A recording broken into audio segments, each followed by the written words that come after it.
Tem uma grande amiga que sempre foi, para os padrões sociais, uma pessoa normal, alegre, divertida, trabalhadora, grande mãe e, claro, com suas coisinhas como todos nós.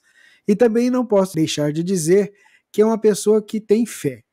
A mãe dessa amiga passou algum tempo aqui, uma senhora muito nervosa, desagradável, brigava muito, irascível, nada simpática e com muitas manias que desequilibrava toda a família. A mim, propriamente, disse que queria me matar por sentir ciúmes da minha amizade com a sua filha. Bem, com tantos problemas, minha amiga lhe mandou de volta ao Brasil. Então, acho que ela mora fora. Por não poder mais controlar as atitudes da mãe. Em poucos meses, essa senhora foi internada como desequilibrada em um hospital. Tão grave foi que o medicamento para controlá-la lhe paralisou o corpo e deixou de andar. Sua filha então buscou uma residência para idosos, muito boa. E como ela vive aqui, deve ser lá no exterior, né? E a família não ajuda. Foi a melhor opção, já que a família não ajuda com os cuidados necessários. Agora, o que está acontecendo? É que esta amiga, que ela deve morar junto com ela lá no exterior, né?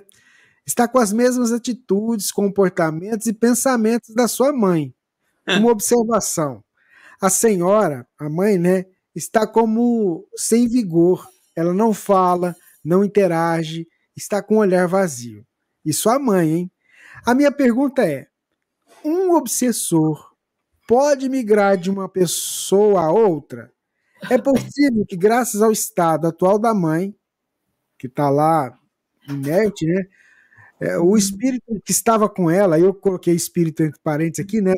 Estava com ela, agora esteja com a filha, já que minha amiga está igual de desequilibrada como a mãe estava antes de perder a sua força vital? E aí? Que história, hein? Não, é pra cá, assim, ó. Aqui né? Sâmia tá apontando para você. É para eu falar? Você começa. Então, vou começar. Muito bem, eu tentei aqui acompanhar a história.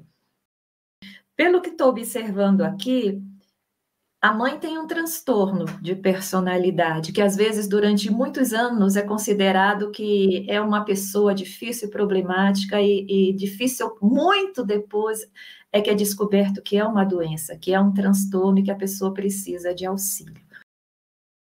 E depois de passar por todos esses dramas que devem ter sido demorados, a amiga, que é a filha, né, da pessoa que foi para o asilo, ela também passou a apresentar esses transtornos. E a pergunta que está sendo feita é vinculada à questão obsessiva. Eu acho que primeiro nós precisamos não deixar que aconteça com essa pessoa, com a filha, o que aconteceu com a mãe, que muitas vezes durante muitos anos foi apenas malquista, mal vista, e não foi buscado ajuda para ela. Então é importante primeiro que essa amiga busque na medicina, na psicologia, tá? Na psiquiatria, verificar o que está acontecendo.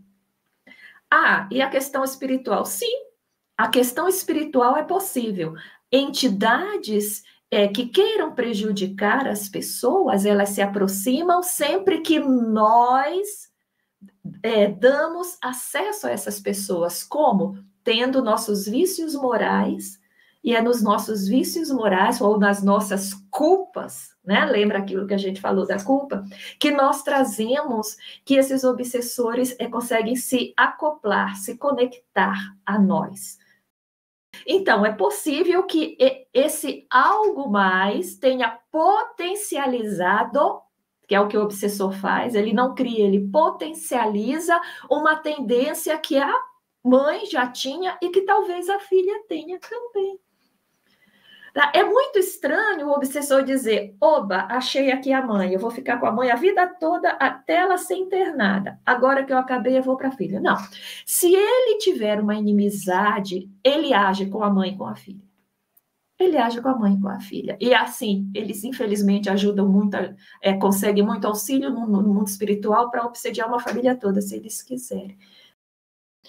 Então, não tem como nós respondermos aqui o que está acontecendo, nós estamos falando de possibilidades, pode ser uma questão exclusivamente dela, uma tendência que ela já trazia, e agora, talvez pelo trauma com o que aconteceu com a mãe, ela esteja desenvolvendo, ou pelo tempo, não sei, ou pode ser um misto da tendência da pessoa, mais a ser potencializado pelo obsessor. Na dúvida, oração, tratamento espiritual e busca profissional especializada. Bom, a pergunta é se um obsessor pode passar de uma pessoa para outra. Respondendo, assim, estritamente a pergunta, sim, pode. Sim. Um obsessor pode passar de uma pessoa para outra, desde que a outra lhe dê guarida e favoreça o processo de perturbação. É possível. Mas no caso que foi trazido, não há propósito para isso. Não há propósito, porque, por exemplo, digamos que você tem uma família, aí uma entidade obsessora deseja que o pai se suicide, deseja e consegue que o pai se mate. Aí ele passa a obsediar o filho, para que o filho também se suicide. Isso é plenamente possível. Uma entidade que migra entre os integrantes da família, porque o objetivo é desmantelar o grupo familiar. E o grupo familiar lhe dá a guarida, não é porque ele quer que ele vai conseguir, mas porque as pessoas não se protegem emocionalmente, então elas ficam mais fragilizadas. Agora, nesse caso, que você tem uma mãe que parece ter um transtorno de personalidade, como a Sâmia bem colocou, pode ter uma entidade que potencializa o comportamento dela, mas ela já traz em si o germe desse tipo de conduta, porque nenhum obsessor faz com que a gente realize o que para nós é estranho ou diferente. Todo mundo só faz aquilo que acha bom de fazer. Ninguém faz o que acha errado. Então, se de repente a filha começou a apresentar o comportamento da mãe, eu sugiro que você primeiro converse com a filha. Já que vocês são amigas, e dizer para ela, você não está achando que você está com o comportamento da sua mãe? Porque isso pode ser também um processo puramente da percepção de quem está olhando. O fenômeno pode não ser real. Eu posso estar achando que a filha está parecida com a mãe. Mas é uma opinião minha, que eu posso estar equivocado. Se for verdadeiro, pode ser um processo de que a filha está apresentando realmente características que têm a ver, de repente, com problemas de ordem de transtorno e não de ordem obsessiva. Existem pessoas que, quando envelhecem, começam a ter comportamentos parecidos com seus pais, o jeito de se alimentar, os hábitos, acabam ficando. Então, a gente não pode reduzir tudo a um processo obsessivo. Então, eu sugeriria que primeiro você conversasse com ela, para saber se ela está percebendo isso nela. Segundo, observar se isso existe, se é nessa intensidade que você está dizendo, porque, para este caso, o espírito sair daqui para ir perturbar lá, ele não vai ganhar nada com isso. Não é impossível que seja, mas o ganho dele é pequeno. Ele ia ganhar o quê?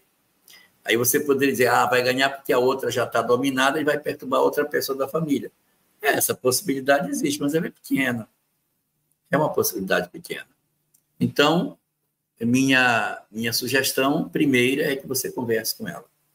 Você tente entender, porque vocês vão conviver. Se vocês moram juntas, vocês têm que se entender, têm que conviver. E a convivência exige, naturalmente, que esse diálogo se estabeleça.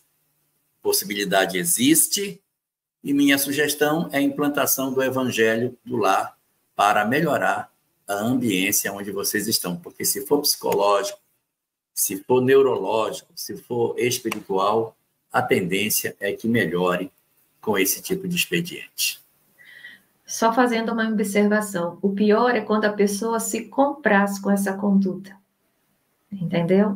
Porque a obsessão, dependendo, ela nos incomoda, ela atrapalha a nossa vida, a gente quer se libertar daquele mal-estar, mas às vezes nós já somos irascíveis, já tem essa tendência à ofensa, e o obsessor só vem potencializar aquilo e a gente se compraz em ser assim. Aí que mora o perigo, né?